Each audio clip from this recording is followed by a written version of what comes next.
So good night, everyone. My name is Patricia Flores. I am Chilean lady, optometrist lady, and I have the pleasure to continue with this series, 2025 about Glow. Glow try to create some webinar focus on leadership, but not only leadership, also try to provide the authenticity in the eye care profession. Participant, your audience, please relax in this moment. Take a wine, take a coffee, take a tea, and enjoy in this session. We want to reconnect with your profession and also with yourself. Try to provide some tips about to how to get the balance between the professional performance and personal life. You are a woman, you have kids, you work, you have clinic, you have problems. And also, do you need to be better? So we want to applicate in this session some strategy to try to help you to refine your purpose from your inside out. We have to prioritize personal wellness, strength, leadership, prevent burnout, and also try to take a look with clarity in a professional life and by ourselves. So first of all, I want to say thank you, all of you, for participating in this session this night. We have a beautiful and amazing panel of ladies. Each of that lady, they are very strong lady, leadership lady, and also they each of them have a personal life and very busy, like you. So first, I want to introduce a represent from Dr. Salak from Johnson & Johnson, who helped us in this session. So this session is sponsored for Johnson & Johnson. I want to say thank you for that. Dr. Salak is original from Wisconsin. She's optometry. She's a patient about professional optometry and public health. Currently, she is a Vision Care Teams as an Associate Director of Professional Relationship and works closely with professional association like us, and also help support advocacies for to try to provide more amplification about the relationship between the doctor and the patient. So, Dr. Salak, I hopefully I am pronounced very well your last name. Please, if you want to share with us some words, please go ahead. Wonderful. Thank you so much, Dr. Flores. That was an awesome opening. And yes, my name is Mandy Salek. I'm so honored to be here on behalf of Johnson & Johnson. And I am excited for you guys to enjoy this program tonight with amazing female optometrists from our profession. But as this invitation and everything said, this type of content is valuable to everybody. We all need to stay balanced in life. And I want to share just a few words on behalf of Johnson & Johnson. Our company is a credo-based company. So we have our credo that is a living, breathing document and guideline for how we operate and who we are as a company. And the first line of our credo says that our first responsibility is to the patients, the doctors and nurses, the mothers and fathers, and all of the patients who use our products and services. So J&J is really a company where our purpose is patients and doctors first. And that is something that guides and inspires every single person at J&J in what we do every single day. And having a strong purpose and knowing what we are focused on and what we are here to do every day, and knowing the impact that we can have on patients' lives, that inspires us and fuels us, and it drives us to always be continuing to think about how we can deliver for patients and meet unmet health needs. And within optometry, with our profession, that comes in many different forms. J&J is incredibly committed to being a partner for each of you and for our profession. And we want to stand by you guys and help support you. And our commitment to you is really to be there to support the profession. And that shows up through advocacy, as well as supporting our communities that we all work and live in. The communities are a huge part of our focus and commitment as well. And I love that part of my job. I have the privilege of doing a lot of different outreach in the communities. And it's probably one of my favorite things that I get to do at J&J. And I'm so grateful to be working for a company that believes in that and wants to give back in such big ways, locally as well as globally. We also want to help empower you in your practices through education and resources and development, even through programs like this. And we want to be there to help you serve your patients through innovation and delivering products and services that help you do what you do every single day. And when it comes to innovation, our innovation doesn't start in a lab. It really starts with you and the patients that you serve every day. It starts in your practice and those moments where you say, there's this issue for my patients. They need something and there's not a solution yet. It kind of kicks off a light bulb moment or a what if moment. Those are the things that we love to hear about. And that's what we take, and that's what inspires our R&D team to continue to innovate and deliver products, again, that we're going to meet those unmet needs for patients. And I'd be remiss if I didn't mention our latest innovation, which is our completion of the MAX family with our MAX multifocal toric for astigmatism, and then MAX multifocal astigmatism. MAX for astigmatism, MAX multifocal for astigmatism. So the family's complete. But I will say the MAX multifocal for astigmatism is a true example of where we listen to doctors. It's probably one of the things you all ask for the most. We heard you, we listened, and I'm so excited that we're able to deliver that to you so that you can then care for even more of your patients. And that's just one example of, again, how we deliver innovation. But at the end of the day, it all comes back to that purpose. And for us, our purpose within vision is to make vision possible and to help more people have healthy eyes, healthy vision, healthy sight. And we couldn't do that without all of you. So I just thank you all for being here. I'm so excited for you to have this great program and invest in yourselves. And, as Dr. Flores kind of mentioned, we always have to keep learning. We have to keep investing in ourselves as well. And I am grateful to be here. And thank you all for choosing to partner with Johnson & Johnson as well. Hey, thank you very much, Mandy or Dr. Salak. Something you mentioned is very important. We have the objective to try to provide the best for our patient, but something is happening in the world right now about the ladies, about the woman. Right now, we have so many tasks, and sometimes we forget about to try to provide the best for the patient. You have to be in a balance. That's mean kids, that's mean work, that mean everything, gym, menopause, I don't know, many of topics. Check. Yes. No, check, and the gym and the antidepressive, everything. You have to keep everything in control, no? So it's very important the company and the industry not only focus the attention to try to provide to us innovation about material or design, also try to help us to maintain prevent the collapse in our life with our work and our personal life. We want to be a leadership, we want to empower a woman, we want to everything, and also we want to be a mom, for example. So this beautiful webinar, we have another webinar in October with Casey, but for this webinar, I am pseudo moderate person because the real moderate person is Melissa Barnett. And Melissa Barnett, you can help me to provide your slide about your biography in your next slide.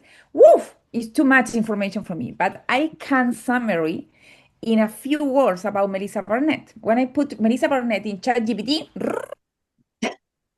and continue, what can I say about Melissa Barnett? She's one of the most recognized KOL around the globe about dry eye, about clear lenses, about teeth, about contact lenses.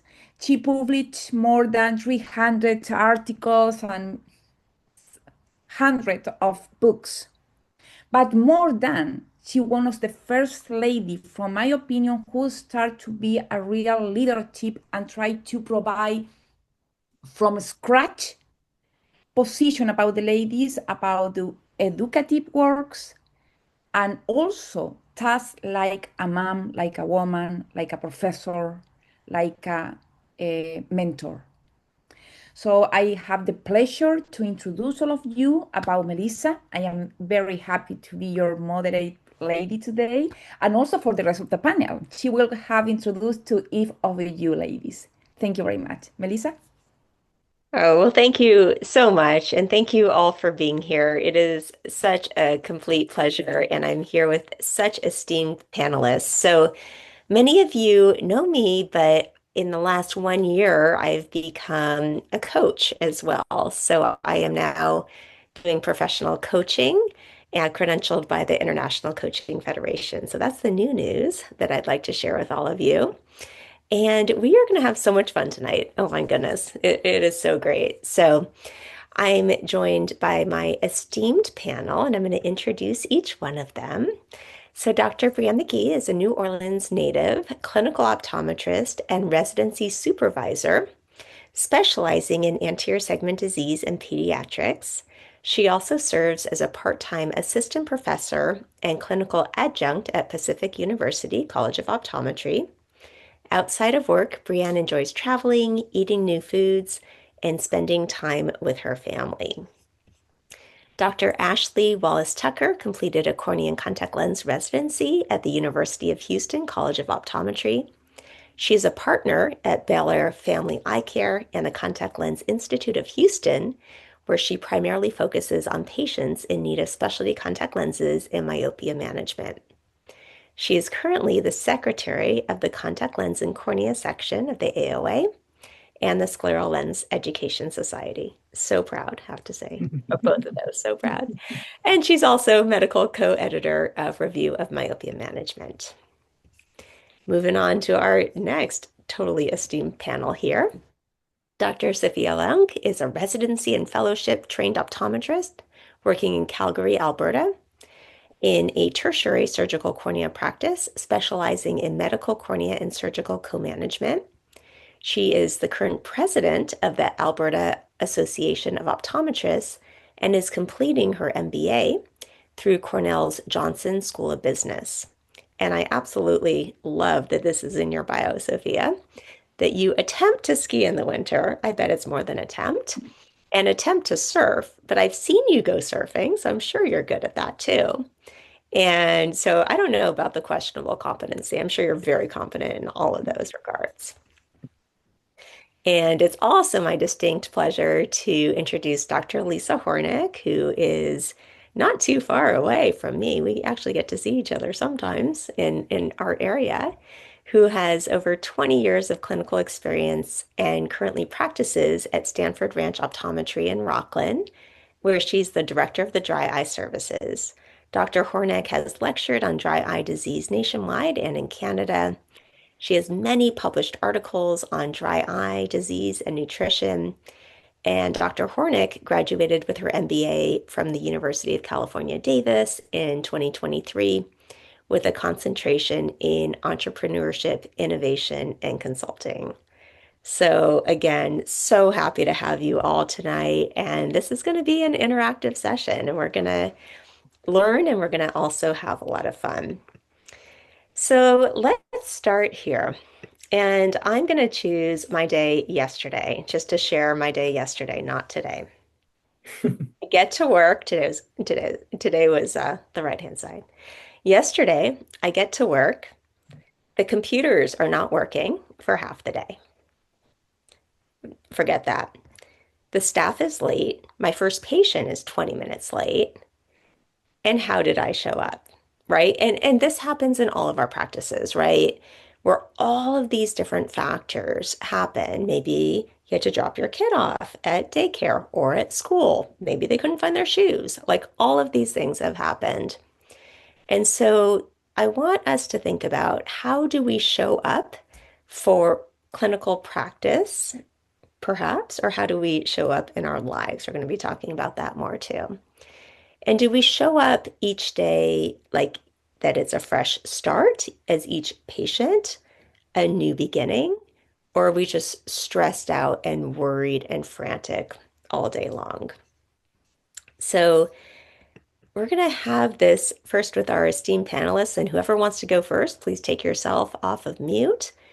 And what are your tips and tricks? Like, how do you show up in your life, in practice on a day-to-day basis? I'll jump in to start. Awesome. Um, I think when I was looking at that question, I was like, one thing that I'm still struggling but balancing better is feeding myself. I don't know how many times where as the day runs rampant and I look at the clock and I'm like, well, it's 3 and I haven't had breakfast or lunch and whatever dinner's supposed to be. And so I find that, having something that can help, whatever that looks like for each day. So now I go to having smoothies, just kind of just sitting there in between patients so I can sip on it so I'm not starving. That definitely helps my mood. Nobody wants a hangry me walking around and trying to help other people. So something as simple as that, just kind of prioritizing, caring for yourself physically, so that you can then do the good work. I think that's been a very big change for my clinic day. That's fantastic. And this is all about putting the I in eye care, right? So that's taking care of yourself so that you can take care of others. Ashley, how about you? Yeah, as you're saying all of that, you too, Sophia, like simple things like eating, absolutely. That's such a small thing, but it makes a huge impact. But I think about my everyday. I feel before I get to work, I've had a full day. I have to get both my kids up, both of my kids fed, one to volleyball practice, one to carpool, where 5 other kids join me in the car before I even go to work. So sometimes showing up is a tall order. We've addressed so many issues and so many things before we even are there for our patients. So what has helped me, I drop my son off last. We do positive affirmations every single day, and he says them, but I internalize them. And it starts off with, I am smart, I am strong, I am kind, I'm respectful, I'm resourceful. But that resonates with my soul. So that's how I show up each day. And I think about those affirmations as I'm challenged to actually adhere to those each day. But I hold my kids to that standard, so I try to do the same for myself. Oh, that is so beautiful. I love the positive affirmations every day. And wow, what a full day before we get to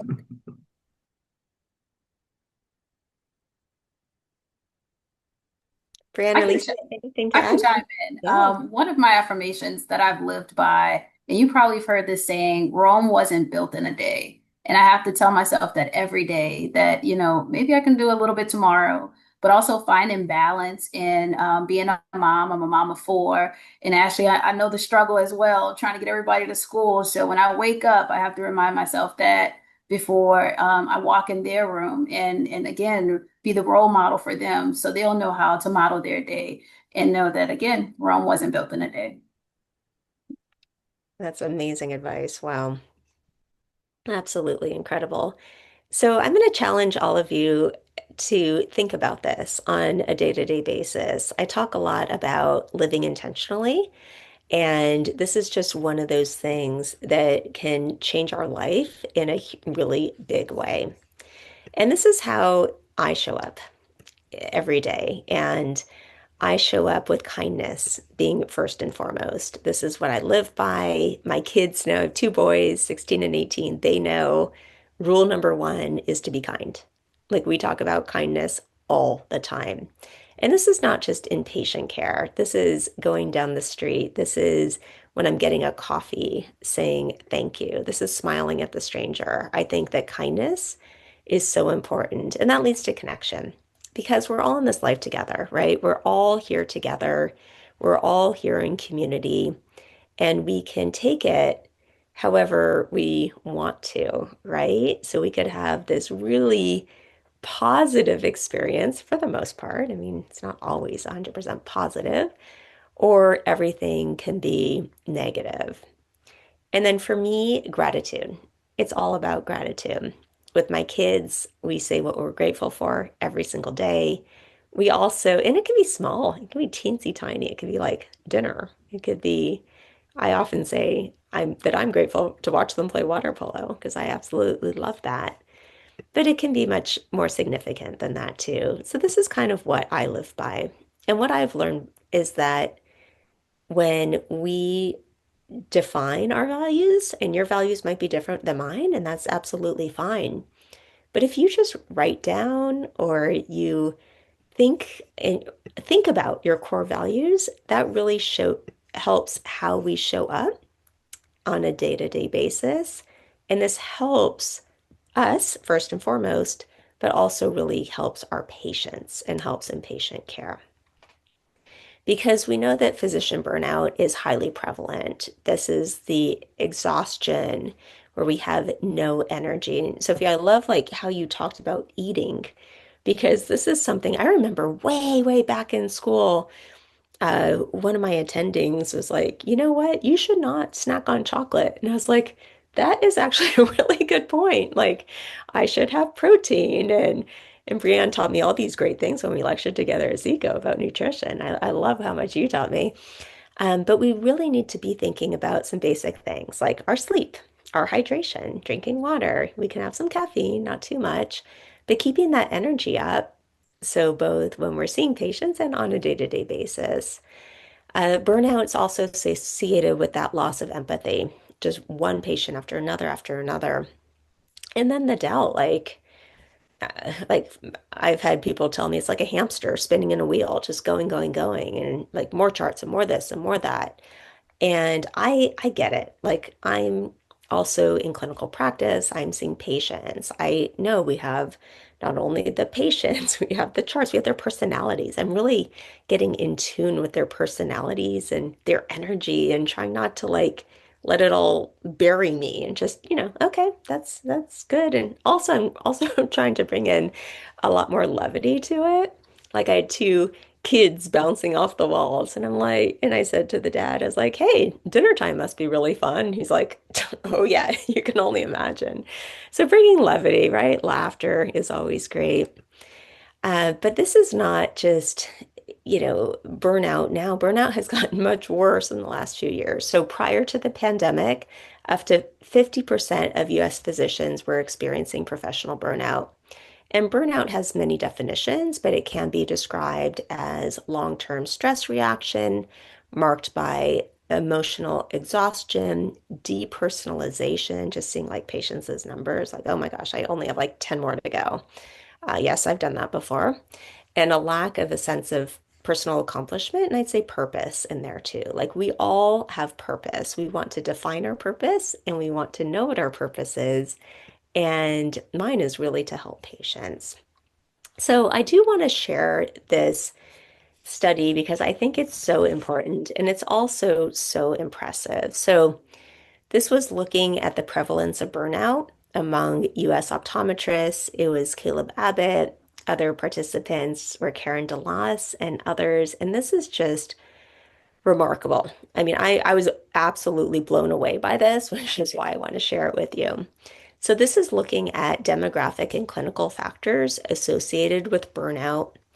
Burnout was classified as mild, moderate, or severe. You can see the mild with the blue, the moderate or severe with the red.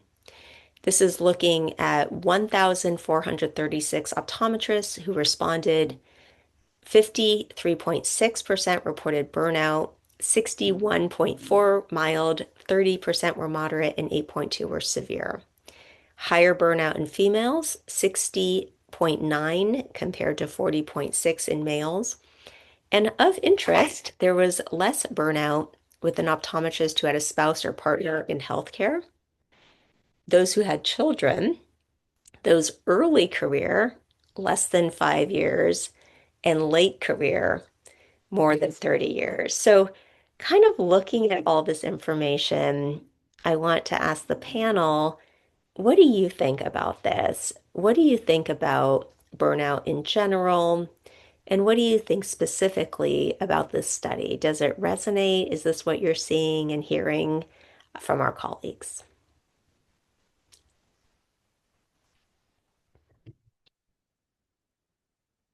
Don't all go at once.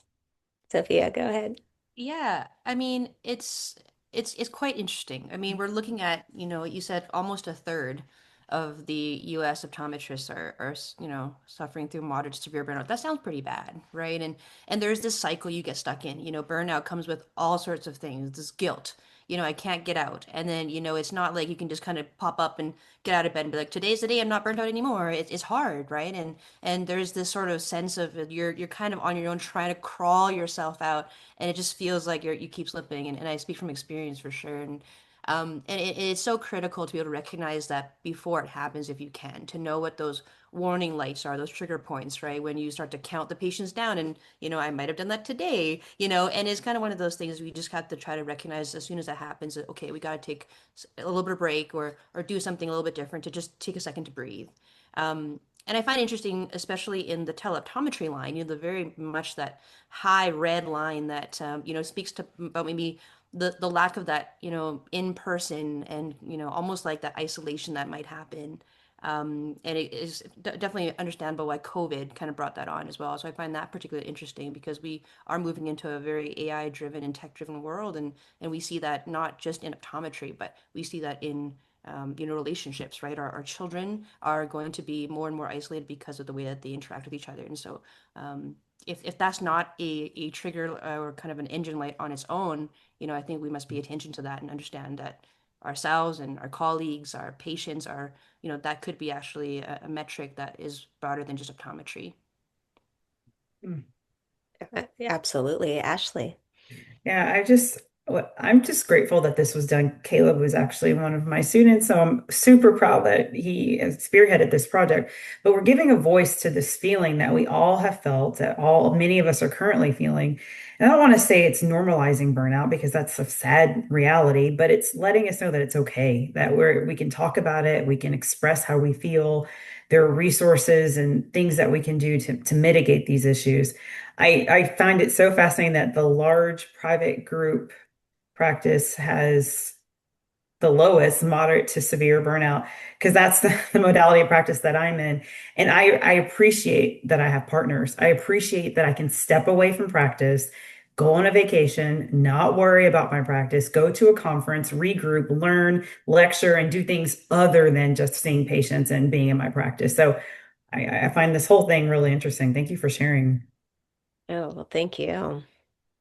Yeah, and I agree. I'm in the hospital setting here in New Orleans, and just looking at all the modes of practice here, and just thinking through some of our national problems we're having with shortages and jobs, trying to find technicians, trying to find scribes, the turnover of staff, and having to retrain.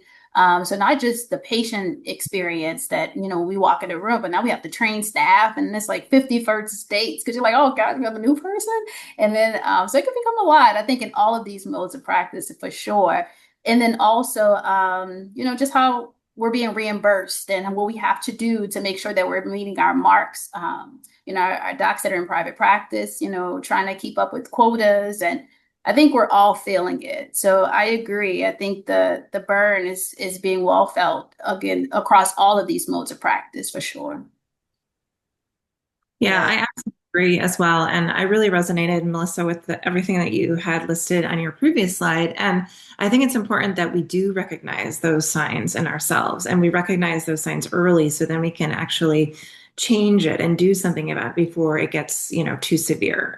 That's actually what I did personally in my own practice. I was getting burnt out on private primary care patients. And so I decided that my passion is ocular surface disease, dry eye disease.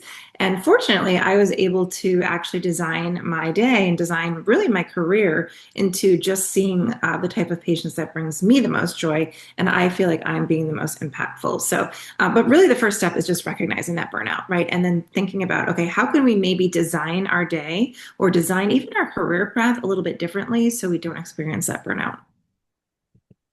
Excellent. And I didn't even plan for all of you to have different practice settings, but I guess this worked out really well. I love all of your insights. It's amazing. So you said it before I could even get there. It's asking for help and asking for help early and knowing your limits and also knowing the resources that are available to you. And fortunately, we have many different people on our team. So you don't have to do it alone. And sometimes it does feel like we're alone and just going, going, going. But there are many people, and this can be in eye care and it can be way outside of eye care too. So there are many people that can help. I know in the specialty contact lens setting, seeing a lot of patients and in other settings too. I mean, looking at depression and anxiety just in the general population now, knowing that I have colleagues that I can refer to. So I have counselors and therapists and psychologists and psychiatrists. And I just ask my patients, are you talking to someone? Like, it doesn't have to be super complicated. And I offer these resources. So I think it's really nice to know and have in your community the resources that can help your patients. And that will help in so many ways. It'll help their lives and it'll also help your life as well. But it's really important to protect yourself. So, not only knowing your limits, but knowing what brings you joy. And I'd encourage you to think about that a little bit. Like, what brings you joy? Like you said, Lisa, like you designed your day, you designed your life around what you love. And that's amazing. Like, you love the specialty dry eye, and that's what you do. And your patients benefit from that too, because when you take care of yourself, this is just for everyone, then it's going to help others in this really unique way. Other advantages too, you get energy, so you feel better. Maybe you sleep better. I can say that from experience too. When I'm feeling better, I sleep better. I was asked today, actually, like, how do you manage all this stuff? And I just went over all the basics, like you all said, like sleeping. I do a lot of yoga. I do a lot of hiking, like the exercise. But, finding the things in your life and my family too that bring you joy is so important.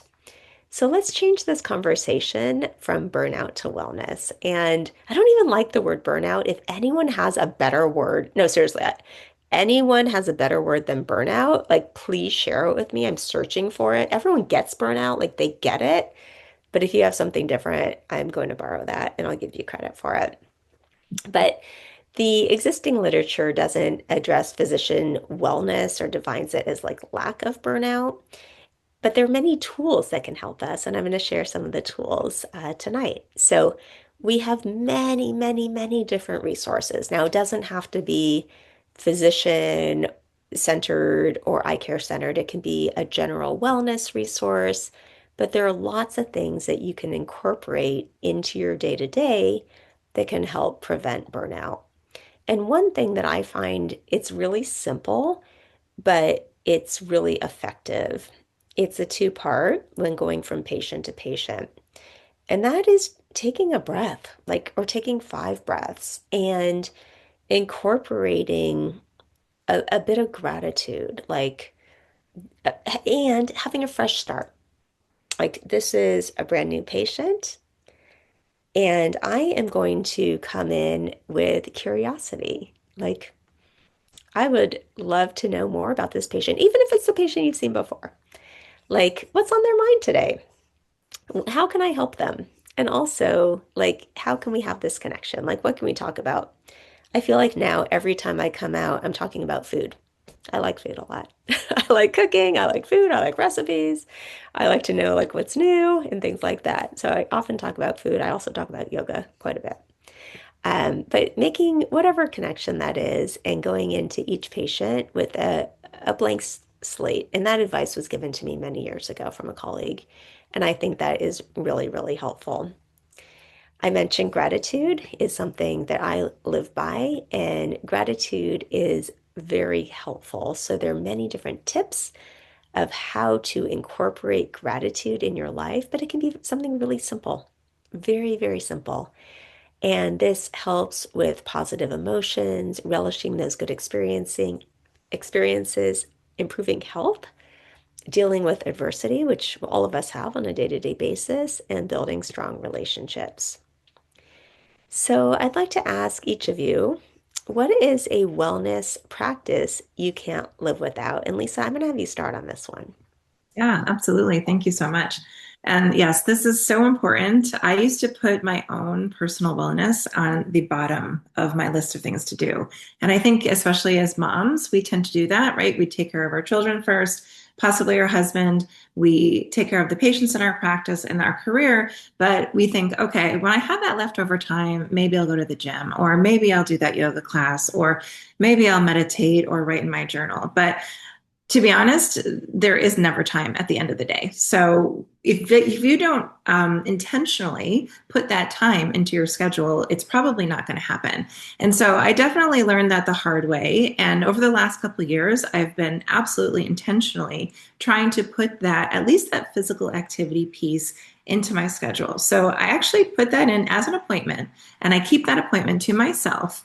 And I've noticed that if I have a friend who is doing that physical activity with me, for example, I have a very good friend, and twice a week we go on a walk for 3 miles together.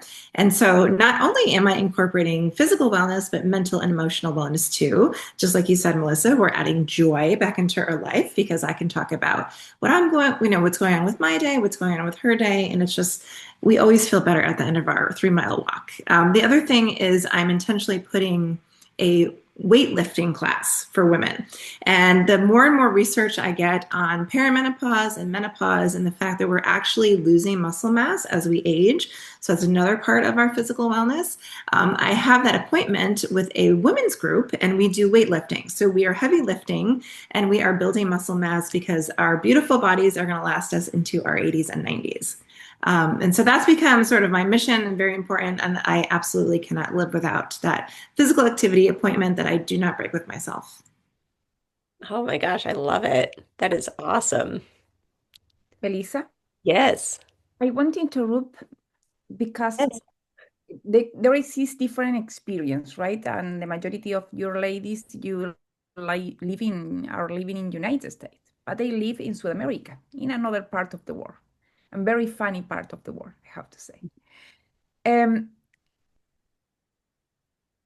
Now I have 44, and I never understood about how to be care of myself professionally and personally. All the time, like some of you ladies, work, practice, education, kids, mom, blah, blah, blah, blah. But I lived a very traumatic situation in my life. And from that situation, a trauma, personal trauma, I start to learn about spirituality. I start my day writing about the positive and negative things I made in my day yesterday. I write positive and negative, something I can improve. This is the first thing I make. I made every day. And the second important things, I provide 5 minutes to me to say what made me happy, what made me feel angry, and which is my desire for today. After this traumatic situation in my life, I start to smile more to all the people, my patients, the people to help me to clean my office and everything.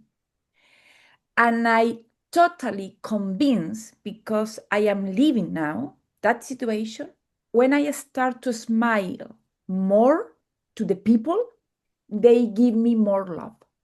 Mm. So, but honestly, I didn't see that in the past. I had to live first a traumatic situation to change the way I am living my life. And this is I want to share with you. Maybe not gym, no, something more spiritual, because all of you ladies, you have some success, and the majority of you are mom, and we forget because there is this another kind of life, the quick life and short life. That is something I want to Oh, share with you. so beautiful. And thank you. Amen. Thank you for sharing. And I think um, being in touch with yourself in whatever way it is, and there's lots of research on this too. So whether it's the physical or it's the spiritual both are great. And so there are many different practices. And I think on the next slide, it's talking, but we'll talk about it now because I want to hear from others too. It's talking about the importance of mindfulness and meditation. And this is something that I do on a daily basis. It is meditation. And it took me, I don't know, 20 years, like a really long time. I maybe did yoga for about 20 years before I got into meditation. But now we have things like apps, and I like the Insight Timer app. There are many apps. You can set a timer. But I love, Patricia, how you incorporate that into your life. Journaling is great. I'm not great at journaling myself. I like sort of the short and sweet ones, but journaling is a really helpful way. Having a gratitude journal, I that resonates with me, just writing down what you're grateful for. And another thing that I love that was taught to me is having a kudos journal. Like someone gives you an extra special acknowledgement and you can look back on it on a different day. And I was like, that's awesome. Like I keep all the notes that my patients give me. Like I keep the thank yous to look back on for another day. And then one more thought there is the importance of intention. And you can do this on a daily basis. So setting an intention for the day, which could be something, again, very, very small. Gratitude's often mine. Another one is like the intention of abundance, like life is abundant and I have everything I need. So there's a lot of opportunities to change your life, and you can do this in 5 minutes each day. But I'd love to hear from the others about what do you do in your lives? Like, what is a wellness practice that you incorporate? I can chime in. Going a little bit back to our burnout slide, I think having those numbers are great. But what's interesting, I don't think a lot of docs recognize that they are experiencing symptoms of burnout. And for myself personally, I think COVID was my moment that I woke up. And I was always on the go. I was mom, I was doctor, I was doing this, doing that, and this day-to-day routine. And I think when we're in optometry school, we're so used to just going. We have a test every week. We have this going on. We have that. And when COVID happened and everybody was at home, I'm like, well, what is it that I like to do? I hadn't picked up a novel in a long time, just a pleasure read. And I really started to look more into myself and ask myself, what do you like, Bree? What is it that you want to do? And I had to become intentional with myself. I made time for everyone else, kids, work. I poured into everyone else's cup, but it was time for me to pour into my own. So I spoke those kind words to myself. I dated myself, meaning I made time for just me. Like, what is a restaurant I want to go to? We go to Applebee's and go to some of the other places for the kids. But what's something new I want to try? I love to try new cuisines. I love to pamper myself. Sometimes I just like to just lay in silence. I don't want the TV on. I like to detach from the phone. Another thing too with technology, we don't realize how connected we are to our devices. But sometimes just putting it away, locking it in a cabinet, forgetting about it, you'll realize how it used to be. Remember those joys when you used to go to Blockbuster and get excited to, be kind and rewind and find a movie? I used to be so upset when they didn't have the movies I liked. But detaching from the phone and just taking a walk around the neighborhood or going to an ice cream shop, finding a coffee shop, finding yourself in that moment. That's how you allow yourself to unwind and to show up and be kind to yourself. So I know, Melissa, you mentioned earlier, how you wake up and, you're intentional about your day and you teach your kids kindness and gratitude. But we have to be thankful for ourselves too, smile before you walk in the room. But also when you wake up in the morning, looking at yourself in the mirror, make sure you smile and just be grateful that I'm still here. What's a new adventure I can do today? And I'm a Sagittarius. I'm an adventurer. I'm thrill seeking. But after COVID, I tapped into that. I lost that, I think, while I was in optometry school and I was conditioned into this worker bee mindset. But now I'm just like this free soul. I found extra time that I didn't even know was there to do things like like yoga. I almost died in yoga when I first started. I was it is it is not as cute as it looked on TV. I went to Colorado. I almost died skiing on the bunny hill. I was like, man, y'all just making everything look fun, but it is hard. But I stepped out of my comfort zone. I'm from New Orleans. It never snows down here, but it took me somewhere where I can, and again, date myself and just be proud of me and be kinder to myself. So yeah, just find you. I think it's the best thing, and taking a step back, looking at your schedule and saying, when can I make time for myself? That's it. Oh, I love that. I absolutely love that. And Lisa, I love how you put this on your calendar that it's an appointment. And what I've started to do is I share this with my kids. Like I put down that I'm going to yoga and I share it with them. So they don't care. I mean, but it's a way to be accountable, really, for myself. And then I think, well, if they see it, then they could I be think the same accountable thing. too. But having an accountability partner is always helpful. And it's always funny because like when you're probably about to go to yoga, they're like, but can I get the Wi-Fi password before Yeah, you oh yeah, totally. Give go? me dinner. Yeah. The beauty of the family calendar. Yeah. Yeah.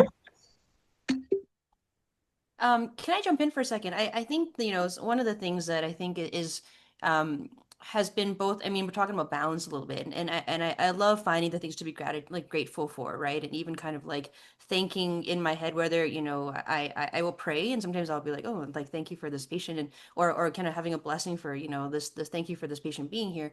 But I want to talk about grace a little bit because that's this is a concept that I'm learning myself, is to kind of both have the positives and kind of the bring the joy in there, but to also listen to yourself when things are really hard, right? Patricia kind of shared about one of the having to survive through traumatic events, and we all have big things and small things. It's not like we can kind of coast through and everything is just normal. We deal with really difficult things, right? And then in those cases, I kind of there's this, if anyone watches Ted Lasso, I'm a big Ted Lasso fan, and there's a scene where Rebecca is looking at this 10-year-old version of herself, and she in the mirror, and she just has this empathy and this heart for herself. And I think sometimes when either for a while my sort of comment to myself was, I understand why it's happening, but I don't like it. And I would reason everything. If I didn't like something, I would have a logical conclusion for why it's happening. But what I was actually doing was kind of stuffing down the hurt, the sad, the part that is uncomfortable to feel sometimes. And on this idea of balance is that the joy is even more beautiful when you recognize that sometimes things are really hard, and giving yourself the grace to actually feel, to cry, to break down. It's okay to not always have it together. And I think sort of looking at, if I were to look at myself as if I was a 10-year-old and being like, like 10-year-old Sophia, what would I say to myself in those moments? And I think there's a kind of love and a kind of grace that kind of comes from, and it takes practice. My gosh, when you're feeling frustrated and you're just trying to, either ignore it so you can just feel happy and put the joy in there, or it's really hard. Either way, it's I'm still learning this one, I think. But I hope to get onto the other side of it and be able to get through some of the hardships with a balance of knowing, yes, this sucks. I'm feeling it all. And then also being grateful and being able to see it on the other side. But yeah, I think grace is something that it can be really powerful when wielded properly. Yes, and I couldn't agree more. And I'll share, many of you know this, that my husband suddenly passed away 3.5 years ago out of the blue. And that was the most difficult time in patient care. I cried, cried, cried every day. But what that taught me is to feel my emotions and to cry. And I tell everyone, like, yeah, it's our day. Like, I'm having a tough day. I've had a lot of tough days recently, for many occasions around his birthday and a swim meet with 300 kids in his honor just last week, like, and where I spoke. So, yeah, these things are hard. And but we're all human, and grief is a collective experience. and it could be small, it could be large.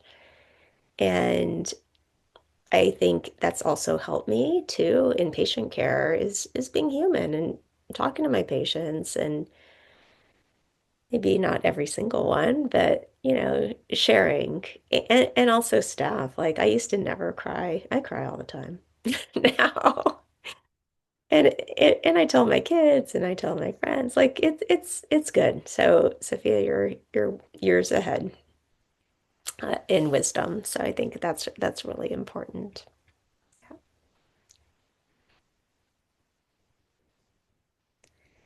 I really have nothing to add. I mean, I love what all of you said. I really I'm learning more than I can give at this moment. So thank you. Yeah, you all are just so much wisdom and knowledge and just amazing. Let's talk about some mental health tools because there are many different tools and everyone likes different things. We don't all love the same thing, and that's fine. Mindfulness is something that's wonderful. We can use the power of awe. Like we can go take a walk. I love taking a walk, and we can incorporate looking at the trees and the leaves and the flowers, or like today it was like the air felt like fall for the first time here. I was like, ooh, it's fall. It smells good. Including meditation and yoga, we can spend time outside. We've talked about sleep and healthy diet and exercise. Volunteering is also another really helpful tool. So this could be something small. It could be something huge. We have lots of opportunities in eye care to volunteer, which I love. And sticking to a routine, we can think of that, say, with sleep. And sometimes I'm way off this routine.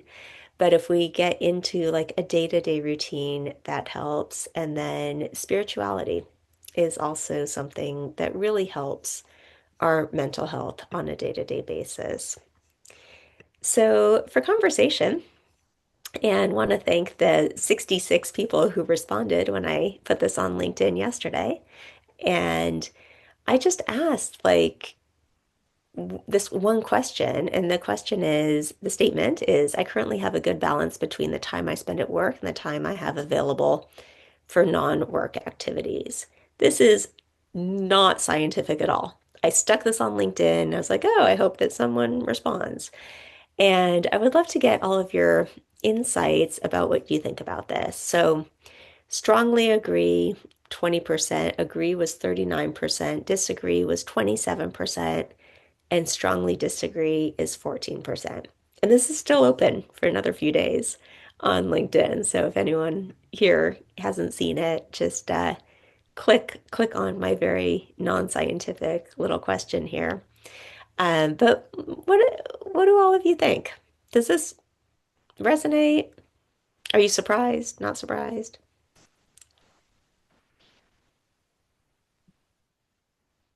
So I'll let you know, I put agree, but that's only after many, many years of working at this. And recognizing that there has been times in my life where I have absolutely been in a awful, like the worst possible balance.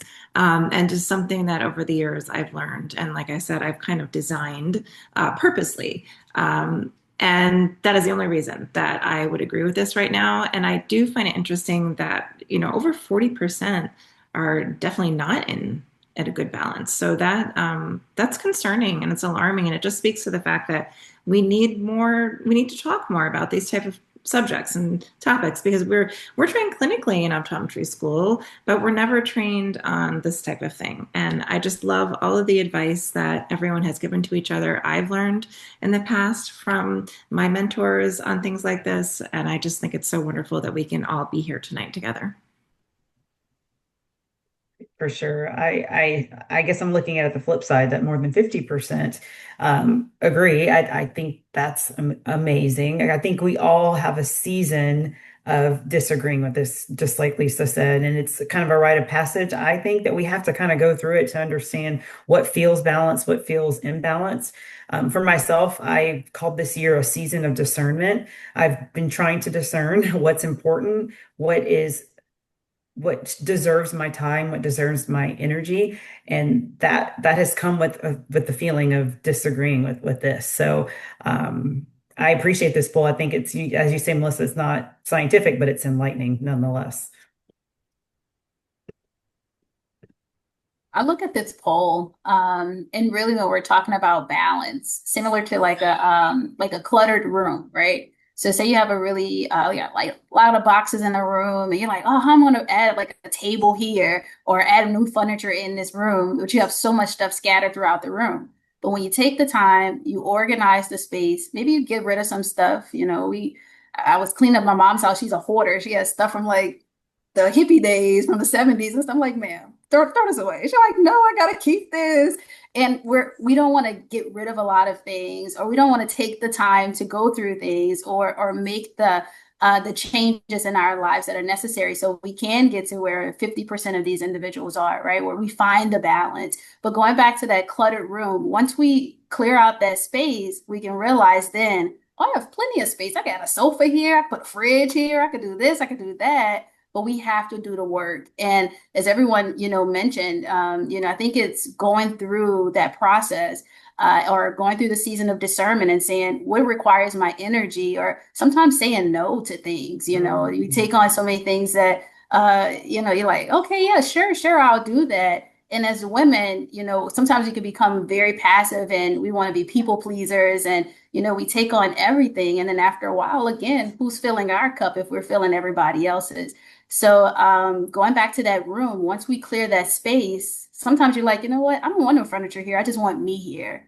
And that's the way I look at it. Yeah, that is absolutely wonderful. And again, just so wise. So work-life balance is a cycle. It's not an achievement. And this is something that I have been working on for my whole career. Now it's 25 years of practicing, and it is completely a cycle. And I love when people come up and say, like, how do you do it all? And you can have everything, but not all at once, right? Like, I love that. And so I can't do it all. And learning to say no is really important. And balance really comes from that self-awareness. And it's not a one-time fix. It's always a cycle. Like right now is water polo season. Like I am very focused on going to all my kids' games or as many as I can. Um, and I'm just planning everything around that. But the cycle is made up of 5 distinct steps. If you want to know the steps, go ahead and scan the QR code. I'll share those with you.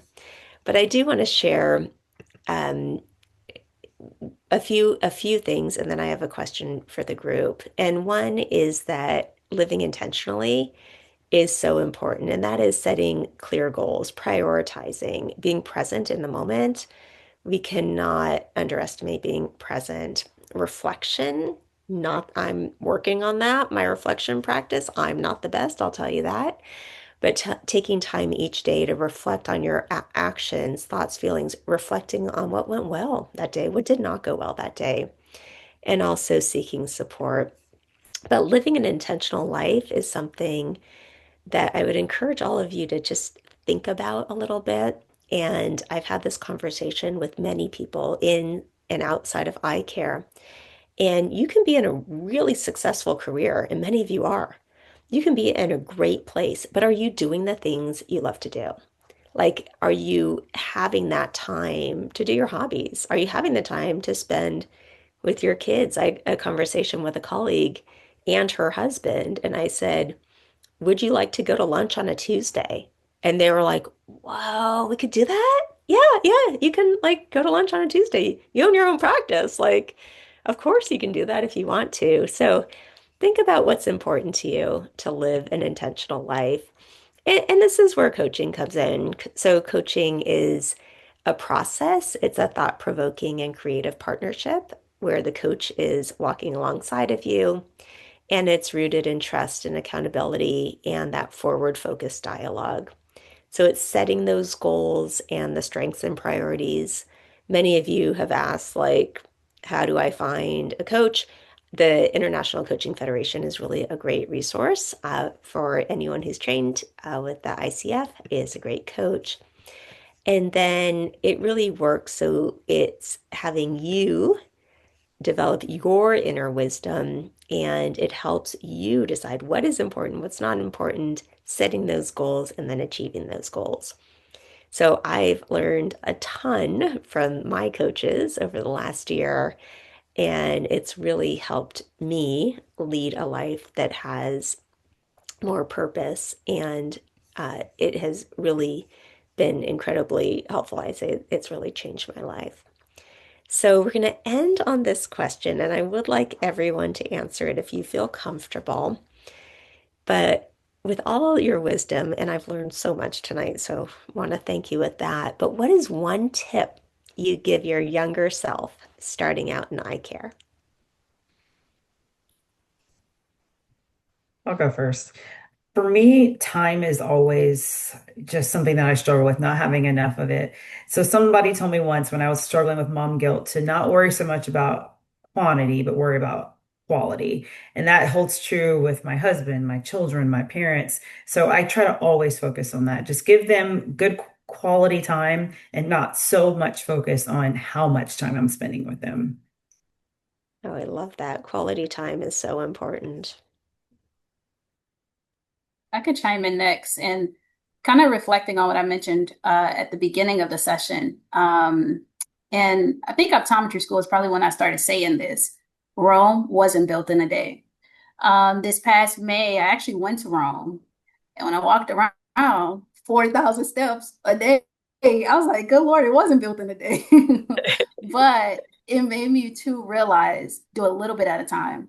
I think as women, as moms, as wives, we always want to do it all in the same day. We got to do this. We got to do this. We got to do this.